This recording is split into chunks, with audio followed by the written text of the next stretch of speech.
One day you're living the American dream. You know, everything's great. You're coaching sports with your kids. You're going out to dinner. You're having fun with, family and friends. And then one day you can't get out of bed.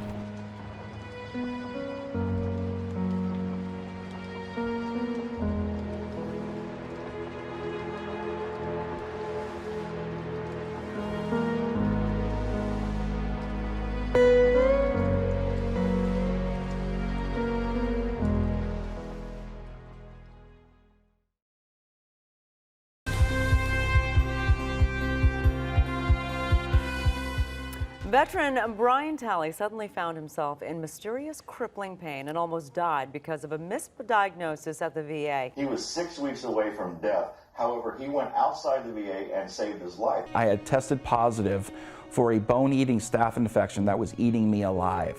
Misdiagnosed, surgery delayed, VA failures, and a legal loophole nearly destroy one local veteran's life. How the VA failed him over again and again in our Eyewitness News investigation. What happened in January of 2016, it's something that you will never be prepared for. And I look fine on the outside. But on the inside, my body is destroyed. I have neuropathy now. I've got the list of diagnoses that I have. I'll show you my medical record when we go upstairs. It's 3 feet tall. Three feet tall. I've never been anti-VA. I'm not, I don't sit there and badmouth anybody. The story is crazy. It's not having a congressman. It's surviving this infection. It's having to cath yourself. It's not being able to reproduce anymore. It's having your kidney shot and in pain, and my hips are going now. My name is Brian Talley, and I was a victim of VA medical malpractice back in January of 2016. And later found out that the technicality has existed in the VA for 72 years. I couldn't let that go, so I drafted a bill. The Update in 8 News investigation tonight. A veteran trying to close a VA loophole takes his fight to Washington, hoping to help other veterans avoid his pain. Marine veteran Brian Talley is turning his pain and suffering into a mission to save his fellow vets. He's created the Talley Bill. Brian Talley traveled from California to Washington, D.C. to share his story here on Capitol Hill. He went from office to office, urging lawmakers to change the outdated law. He says the VA was able to deny his malpractice claim because the doctor who saw him was an independent contractor and not an actual VA doctor. Well, Talley hopes a bill will gain bipartisan support and become law. He says he'll keep fighting until that happens.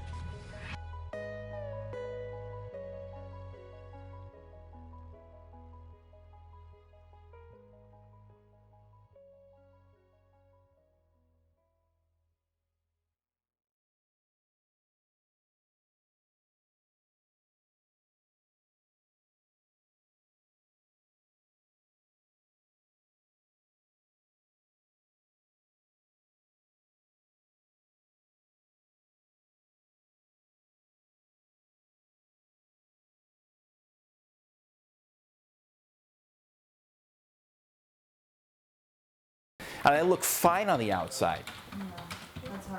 But on the inside, my body is destroyed. I have neuropathy now. I've got the list of diagnoses that I have. I'll show you my medical record when we go upstairs. It's 3 feet tall. Three feet tall. One day you're living the American dream. Everything's great. You're coaching sports with your kids. You're going out to dinner. You're having fun with, family and friends. And then one day you can't get out of bed.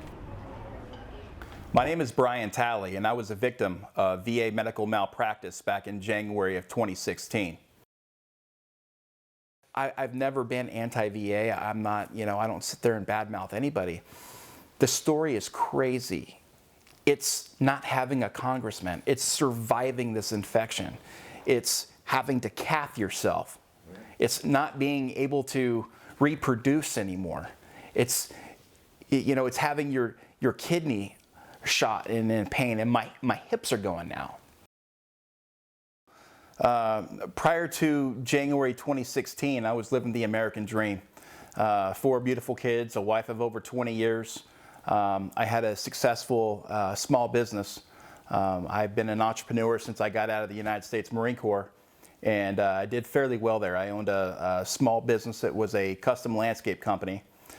We had worked a lot in Colorado and in Southern California.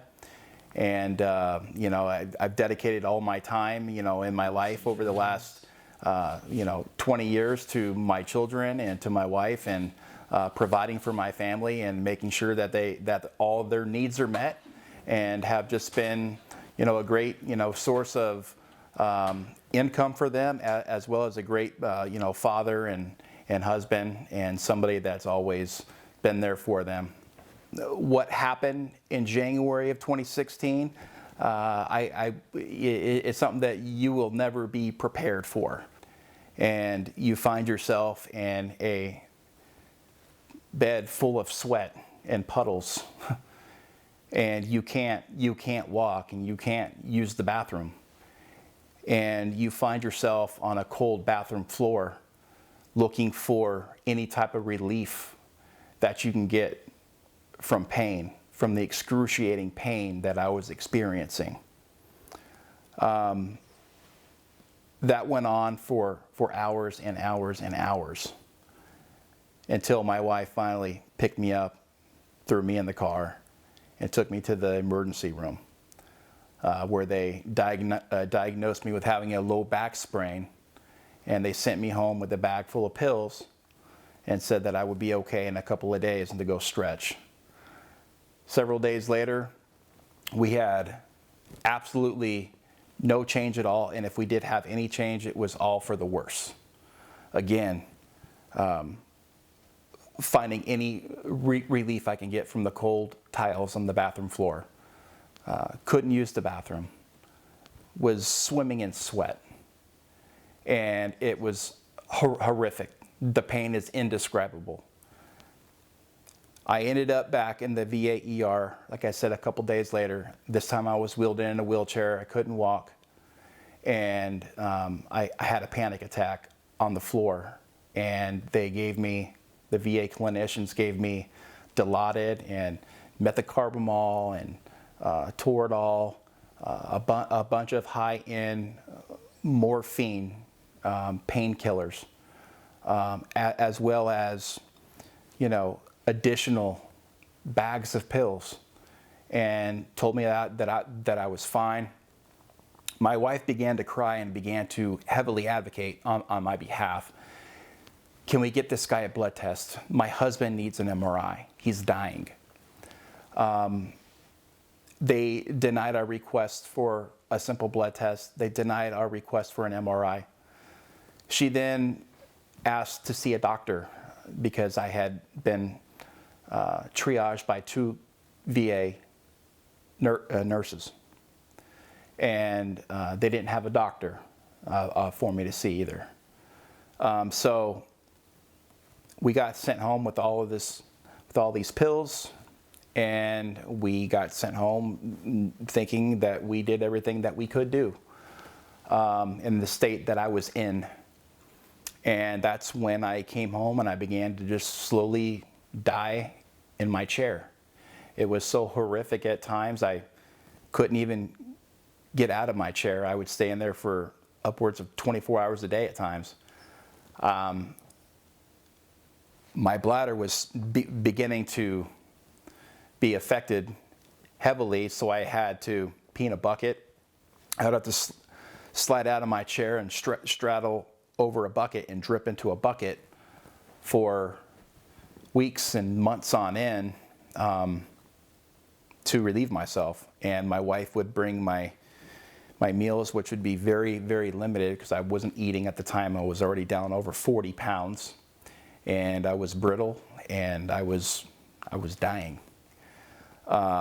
She would wake me up every 4 to 6 hours, and she would give me a handful of pills and some water, and that's what I took to pretty much survive and to keep me from experiencing all the pain I was in. So it was I was being masked. The pain was being masked, in a way.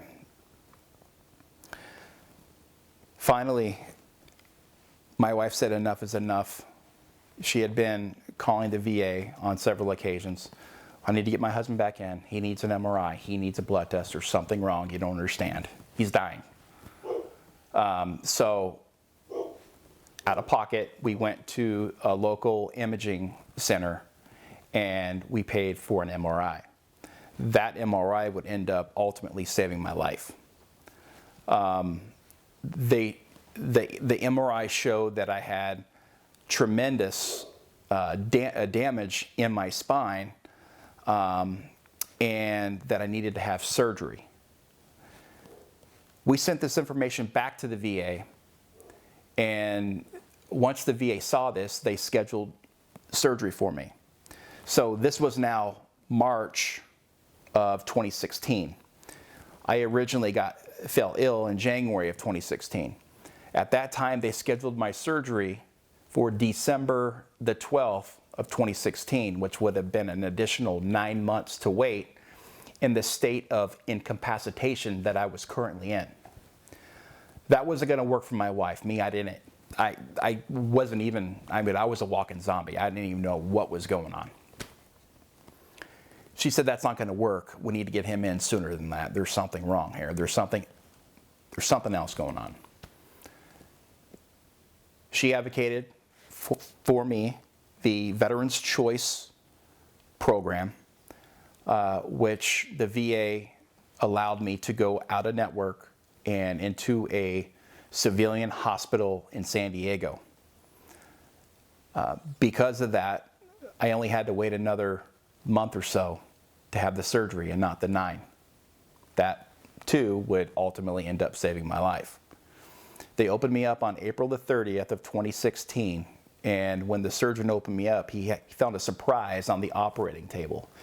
He found that my spine had been moth-eaten and that there was a lot of inflammation going on inside my body that he wasn't quite sure on what he was looking at, so he called an infectious disease. Infectious disease doctor came in and assisted him with the rest of the surgery, and they kind of worked together on trying to figure out what was going on in my body. At the time, they were concerned I had bone cancer, or there was something else that was going on inside my body that they needed to have their attention to the problem. So they get in this surgery. They began cutting stuff and removing, bone, disc, tissue, cutting nerves and all this other stuff inside my belly. And then I woke up. I thought everything was fine. I didn't know that they had ran into any of this stuff. I'm completely knocked out. I wake up. My wife's like, hey, yeah, everything's great. And of course, she's trying to keep me completely, scared to death of what, they have just told her about what, how serious my condition was. And they began to run me through the next 2 days, all the tests in the world that you can ever have. Tubes going up and down every single where, graphs, just blood drawn, CT, CT exams and, EKGs. And they literally tested me for, if there's a test in the hospital, I had it done. So they began to rule out a lot of things, but they did find something that was really bad going on in me. I had a bone-eating staph infection that aggressively ate my spine and a lot of my internal type organs for 4 months. Every single time I talked to a doctor, a surgeon, an infectious disease doctor about what I had, they can't believe I survived it. The survivability of that is very slim. Typically 2 weeks, you would have that staph infection set in and it would be fatal.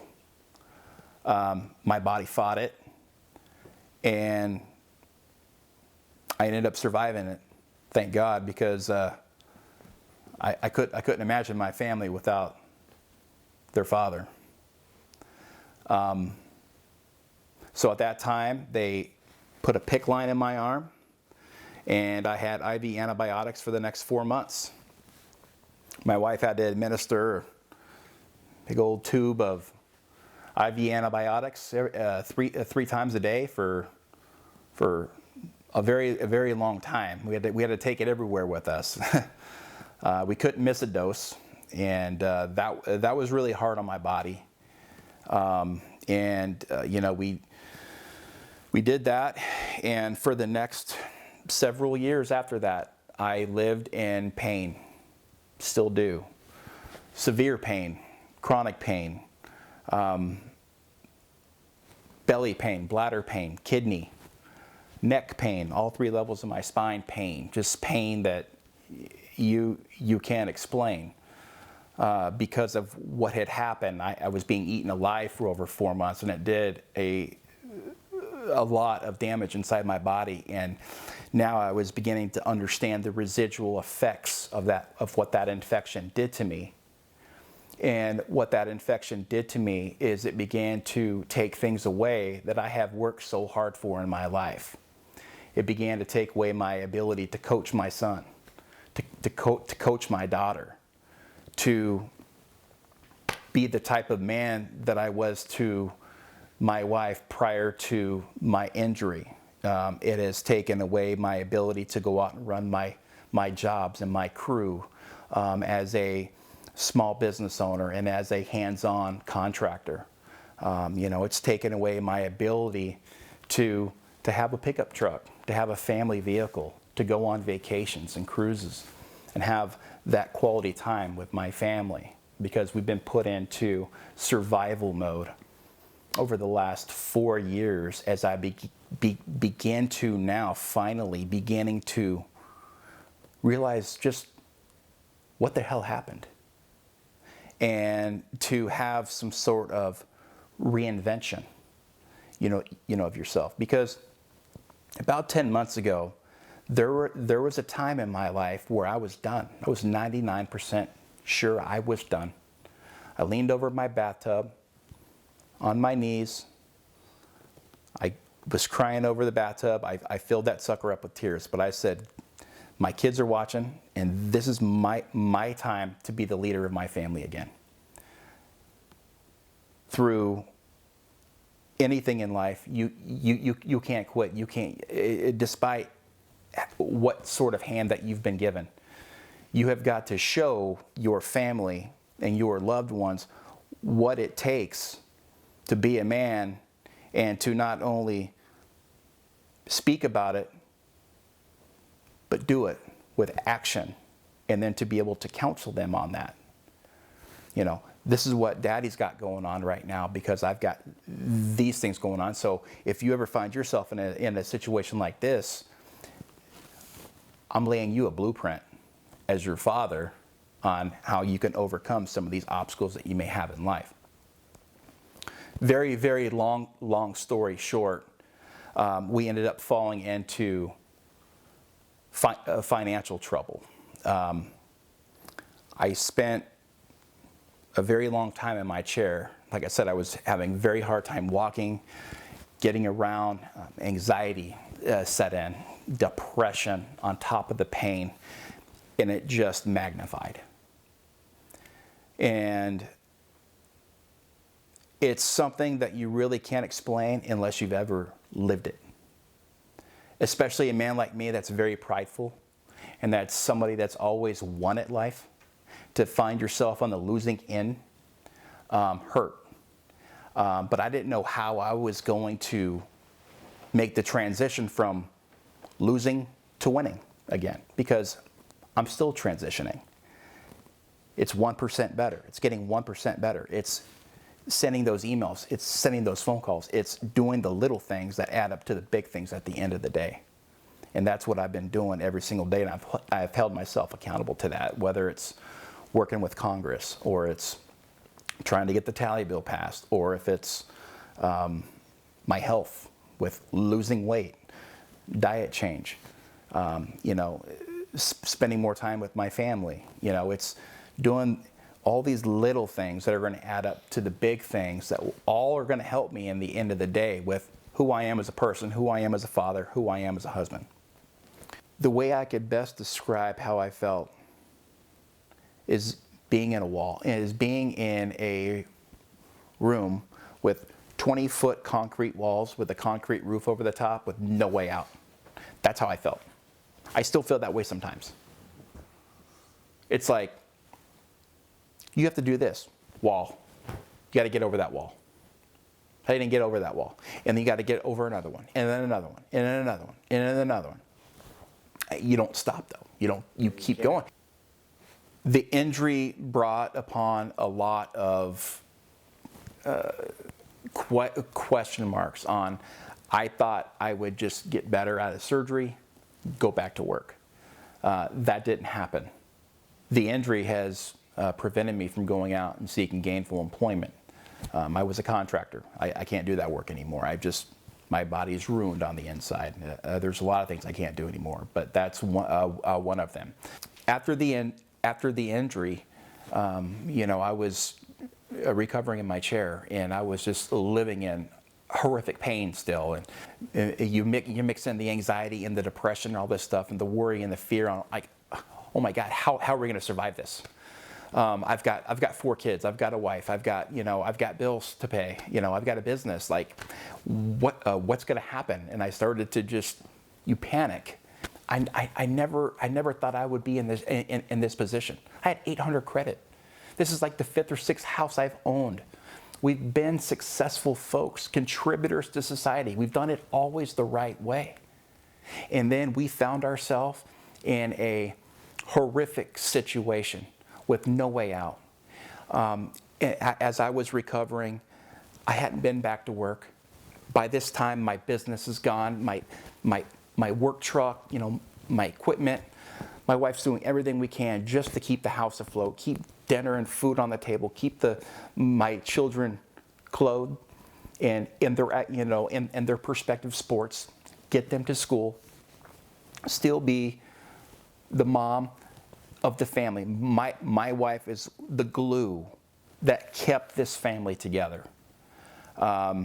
She was the cohesion that brought this family together in my greatest time of need and in my greatest time of desperation.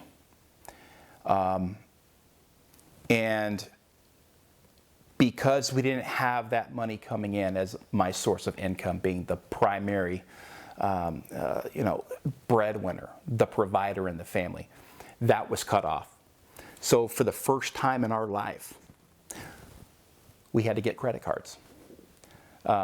We are a family that has never relied on credit cards because we have made the money on our own. We've put it in our account and we've written checks, whatever. If we did have a credit card, it was for the business. It was a 2% net 30. So you're getting a little bit of money back at the end of the month for buying supplies.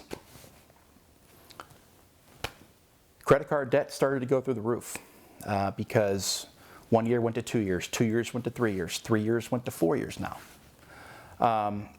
And for about 3 years, we were getting calls, and we ended up getting into debt, and it's nothing that we're proud of. But when you are put into survival mode, what do? There's not a lot of, you're doing everything the right way. Well, we were at the hospital with Brian after his surgery about 5 years ago, and we were in the room when the doctor told him that it was something that could have been prevented with a simple blood test. I've actually known Brian since we were 9 or 10. We actually played down in Ocean Beach on the same baseball team for a couple years, and he moved away and we grew up, and we reconnected in Temecula. I was the coach for the All-Star team, and I had picked his son, and maybe a week or two in, it kind of clicked that we knew each other, and we had played at the same age that our kids were playing together now. And so I've known him for most of my life, but most recently for about 5 years now. He had a rough deal with a staph infection in his spine that had been misdiagnosed, and doctors kept kind of giving him different things, and it was discovered later that they had missed this this staph infection that was basically eating his spine. Yeah, you know, so the majority of the doctors these days that are working within the halls and the walls of the VA are actually independent contractors, and nobody knows who they are. They have VA badges, they have VA IDs, they have VA business cards. They look just like a VA employee. The reason why they have this is because the VA legally allows them to deflect all liability away from the VA, and they put it on the backs of unidentified independent contractors. Therefore, they are not accountable or responsible for any negligent actions that occur to veterans inside VA hospitals. In turn, they also wrote me a letter stating that I would need to sue the clinician that hurt me in state court. Well, the day that we got the letter, my California state statute of limitations were blown. So they held on to this crucial information for nearly a year to protect their independent contractor. So therefore now they didn't even need to report this gross negligence and malpractice to the National Practitioner Data Bank, because as far as the VA was concerned, it didn't happen. So we had zero accountability in federal court as my case was kicked out due to a technicality that was from 1946. That's right, a 74-year VA legal loophole that has destroyed the lives of veterans and their families for generations. On the other hand, I couldn't sue in state court because I didn't have the state statute of limitations there any longer, and I couldn't find representation. By doing so, this is the way that they strip your right to due process after suffering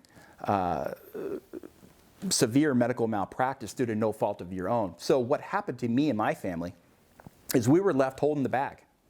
And they put us in a very, very tough and vulnerable and very egregious situation of survival. And how are we going to get through this? You know, it's just been such a hard process and a hard thing to even comprehend on how we even are getting through it.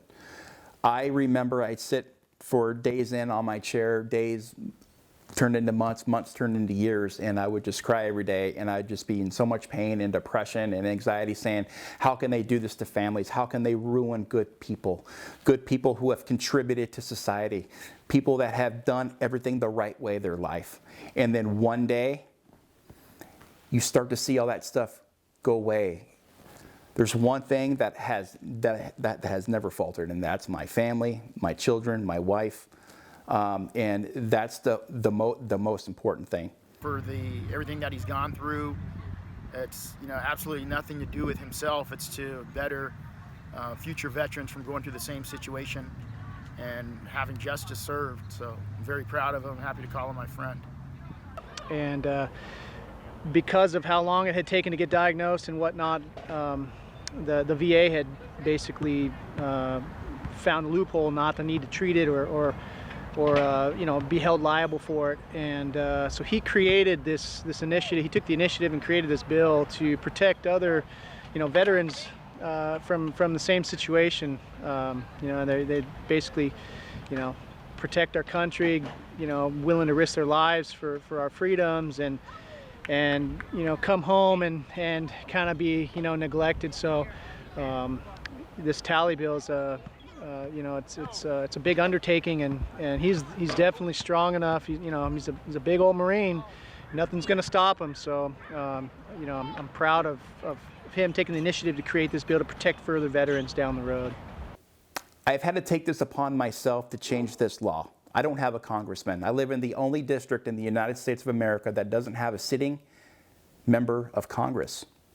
So despite my health challenges and what we've been through, I've dedicated my life to changing the very law that has ruined my life. I drafted my own bill. I picked up a legal book. I began to study. I began to build my own online legislative team. And we drafted our very first version of the tally bill.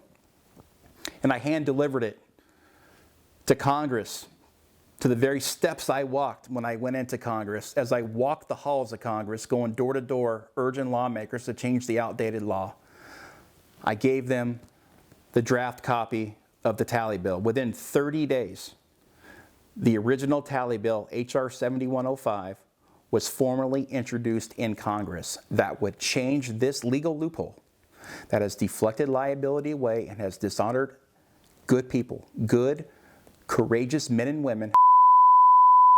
So H.R. 7105 was introduced in Congress in October of 2018, and within 30 days, we had a bill. And we had done this all on my own and through a grassroots effort full of veterans from across the country and veteran supporters, and as well as having tremendous support from companies like Tricera. After the bill didn't pass in the 115th Congress, we had to start all over again. I've got 10,000 hours in on this, and I'm doing this for the good of the country, so no other family and no other veteran ever has to be put through what my family and I have been put through, because it's not fair, and nobody deserves to be treated the way my family and I have been treated. So in January of 2019, I went back to work. I began to draft the second version of the tally bill. I hand-delivered that to Congress. Again, walking the halls of Congress, going door to door, urging lawmakers to change this very outdated law that has ruined my life and a countless of others before me. I lucked out again. Within a few months, I had Congressman Mark Meadows of North Carolina, who formally introduced the second version of the tally bill, H.R. 3813, and shortly thereafter, Congressman Mike Levin introduced the third version of the tally bill, which is H.R. 4526. These are all very simple accountability bills that will ensure the rights and protections of all veterans and will give injured veterans a clear path of legal recourse and the right to due process. So when you are hurt in a VA hospital due to no fault of your own, due to gross negligence and malpractice, you will have an opportunity to be made whole without being left abandoned and neglected with nowhere to go and with no way out and feeling so hopeless and helpless. So again, I have dedicated my life to this. I've got over 10,000 hours in on this. I've had 3 bills introduced in Congress in 16 months. I don't have a congressman. I can't even make this stuff up. And I just want the bills to pass because I would like to move on with the rest of my life. This has been very hard on me, on my health. It's been hard on my family. This is my job. I work this 14, 16, 18 hours a day. This has become what I do. This has become my obsession to change this law because it's hurting too many good people. And the law is so easy to change. It's a simple accountability measure of simply giving the injured veteran the employment status of the accused clinician in a case of medical malpractice. We can get these bills passed in the 116th Congress, but it's going to take an all hands-on-deck effort. You know somebody that's a veteran. It could be a loved one, it could be a spouse, it could be a neighbor, it could be your church pastor. I urge you to please pick up your phone today and call your elected member of Congress, and please have them support and pass both H.R. 4526 and H.R. 3813 without delay today. It will save lives and it will ensure the rights and protections of all veterans.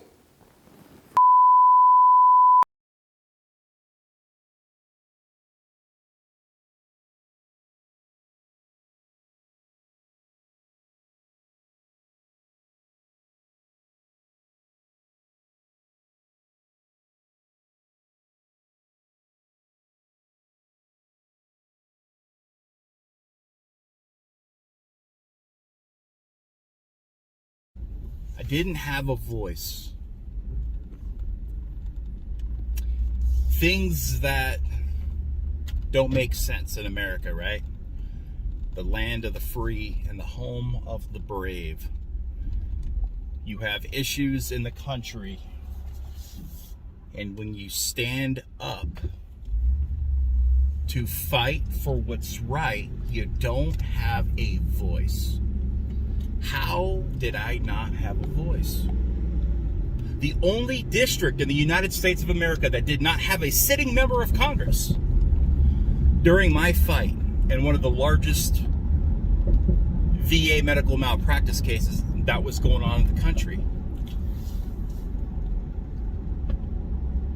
There's folks that cut and run, that give up. They can't continue because of the pain and the suffering that they've already endured.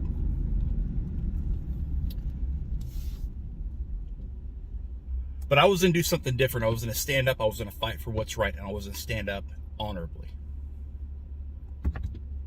Create my own voice. Folks, if you learned anything from this, is that you can, it is still possible. In today's day and age, in today's America, it is still possible to have a voice. So I drafted my own bill. I didn't have a congressman. I didn't have a legislator that would give me a voice. So I drafted my own bill. I drafted my own online legislative team, and I sent it out to 300 members of Congress. I didn't get anybody to email me back. I was ignored. And because I was ignored, finally, I loaded up my pockets full of pain pills and anxiety meds, packed my bags, bought a couple of dress shirts and some dress pants, and I showed up on the Capitol steps of Washington, D.C.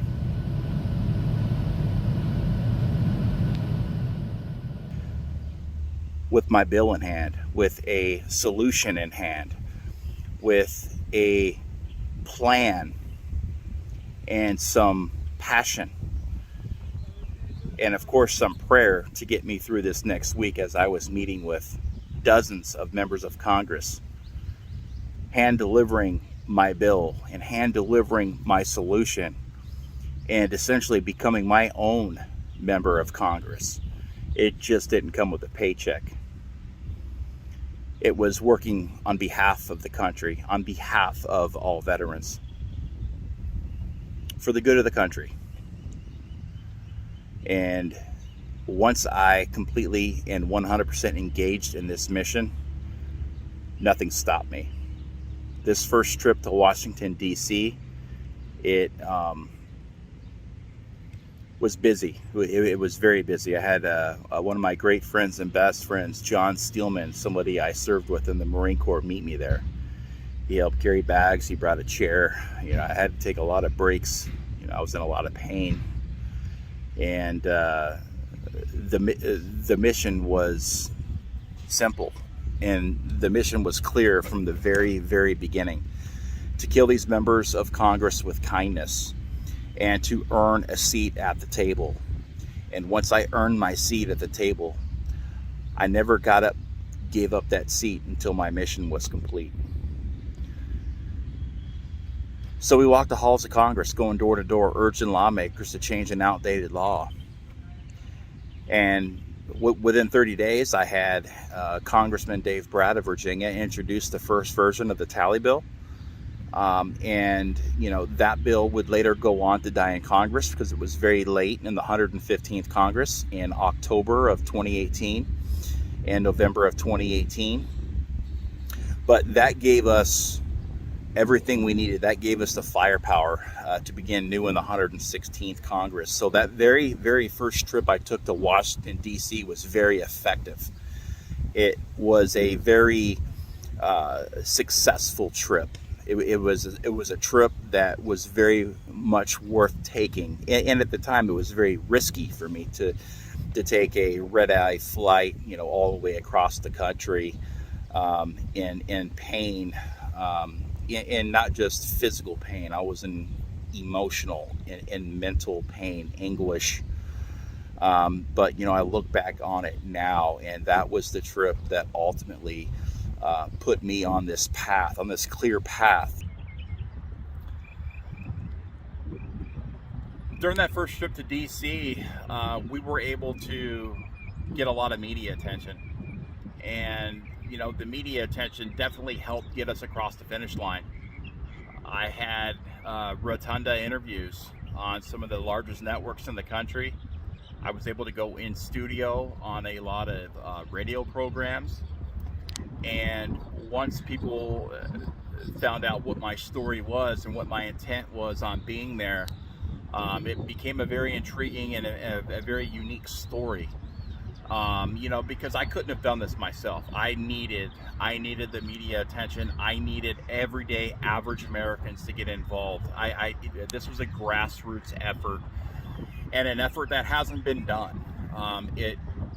It has not been done to this date. I mean, really getting involved without a member of Congress and taking an idea and taking a solution all the way across the finish line.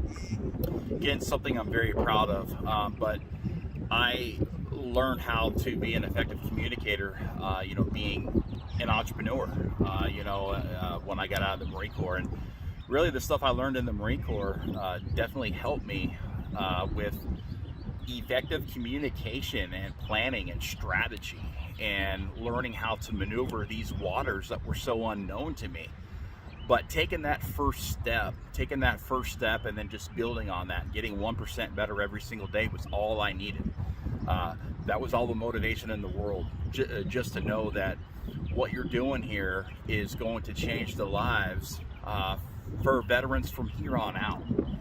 And, you know, I kind of took responsibility and accountability with that, you know, when I had my own, Facebook page, Rally Around Tally, that's now changed to the Tally Bill, you know, to show everybody what I was doing. I had a daily agenda, I had a daily log, I had daily responsibilities of contacting members of Congress and their staffers, and going and doing live town halls and telephone town halls and writing letters. I mean, I have over 11,000 hours of advocacy out, you know, on the Tally Bill and getting this bill across the finish line. 5,000 emails and phone calls. So this was something that turned into a full-time job for me. And like I said, once I became 100% fully mentally engaged in this effort, there was no stopping me. I was gas pedal all the way into the finish line. I didn't break. I did break for some physical ailments that I had along the way, but even when I was recovering from other surgeries and procedures, that was a direct result of the malpractice I suffered. I was still engaging from a hospital bed or from my chair in my room where I isolated for hours on end. I got a lot of this work done by my cell phone, and just, you know, picking up a law book and digging in deep and finding out what holes were in the law that I can go after, and I could, effectively dive in and say, we need to change this law because it's fraudulent and it's criminal. And this is what I'm going to do to make it better. You know, and at the end of the day, why did it take a guy like me to stand up for the good of the country and do the job of Congress, to do the very job of the people that have sworn to protect us? Why haven't they passed this bill for the last 74 years? They know of the systemic issue in the VA that had to do with the independent contractor clause of these independent contractors working within the halls and the walls of the VA.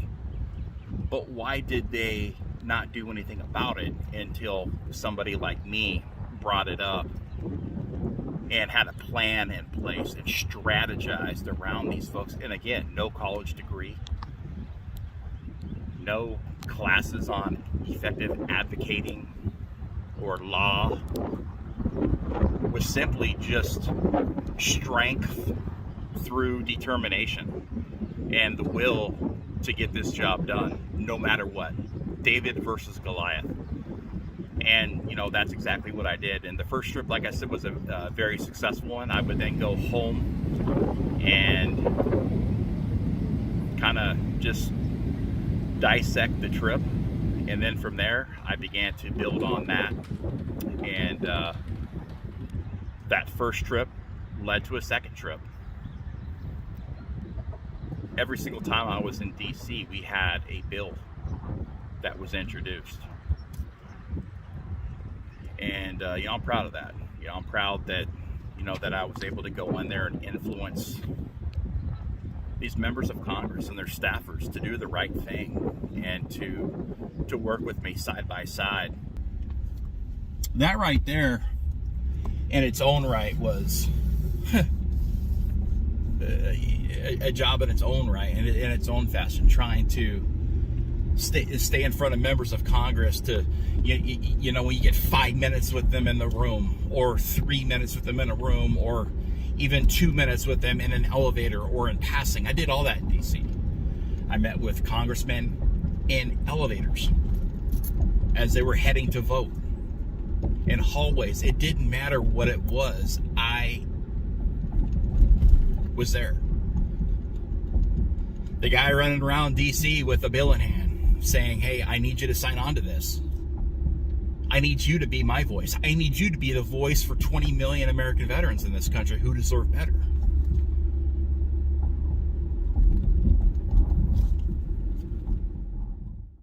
This obsession, I had this obsession that it didn't matter. I was going to get this freaking law passed.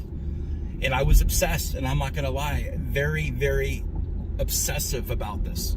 Because that's what it takes. It takes that obsession. Not an obsession in a bad way, but in a good way. In a way that you cannot accept defeat. You would have that day of wanting to quit. And then 8 hours later, I was right back at the table. I can't quit. I've come too far. I've come too far. We already have one bill introduced. Second, third, fourth. I'm not going to quit now. I've come too far. I would not be able to live with myself if I would have quit. A year from now, 2 years from now, 5 years from now, 10 years from now, 20 years from now, 30 years from now, my kids would say their dad quit. I got 4 beautiful, blessed children who were looking at me, and I had to give them the example. Something that they would be proud of their father for the rest of their life, a legacy. So I turned my obsession, I turned my pain into purpose. After I had lost all of that purpose, as I, like I said, suffered in my chair for years, self-isolating, escaping the world, escaping my realization of nearly being killed due to no fault of my own, due to medical malpractice, and then having your business taken from you, and having your family car and credit card debt stacking through the roof, and you're just trying to figure out what the hell has happened here. That's what kept me in the fight, knowing how important it was to get this job done.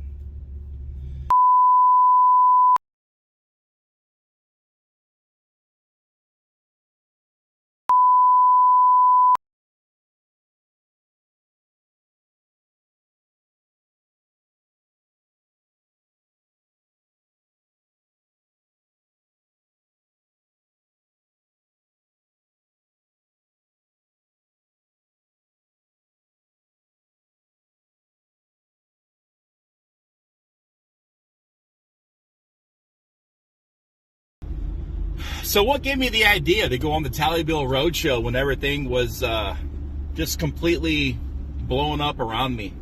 COVID, impeachments,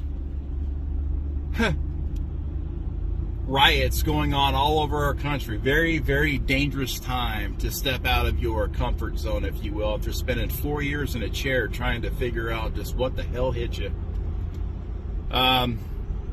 I decided to go on the Tally Bill Roadshow. I had to remain relevant in front of the media, in front of Congress. I just had my congressional hearing that I had worked so hard for canceled, because of COVID.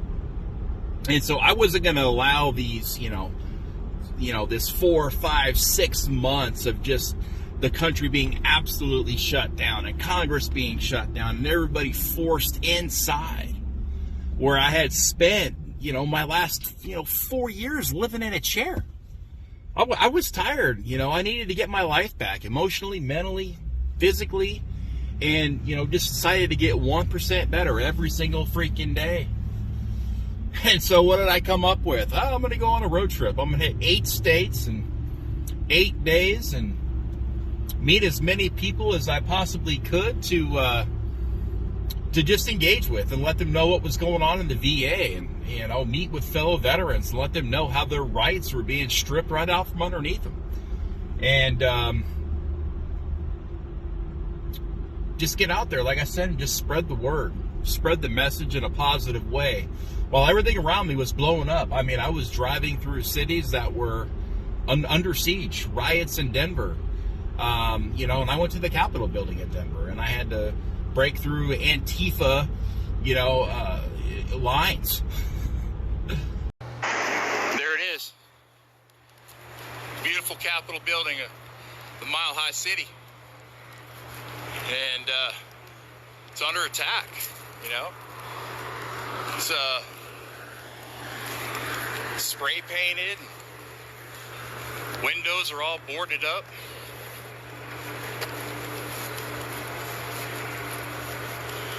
I just want to take you guys through this, boots on the ground, to show you what's going on. Statues gone. Anarchy.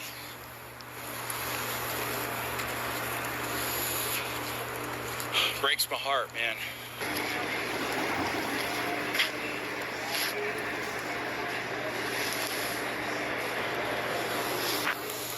Crazy.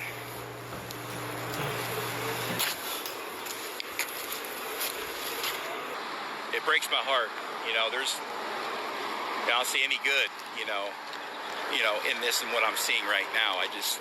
But hopefully, soon, things will get back to some sort of normalcy, and we can begin to heal as a nation, and we can all come together as one, and, love your fellow American and help your fellow American and your fellow neighbor, and, and respect everybody and treat people the way you want to be treated. Because seeing stuff like this, man, it really, it's eye-opening. So. Well, when I packed my bags, I felt like I was a man on a continued mission. I felt like, I was out ready to take on the world.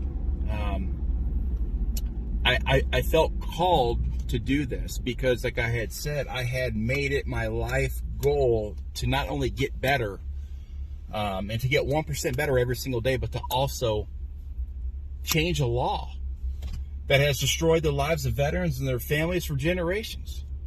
And I wasn't going to let COVID or anything else stop me this go around. So I felt what I needed to do was to get out. And to create this new Brian and to turn my pain into purpose and to reinvent myself.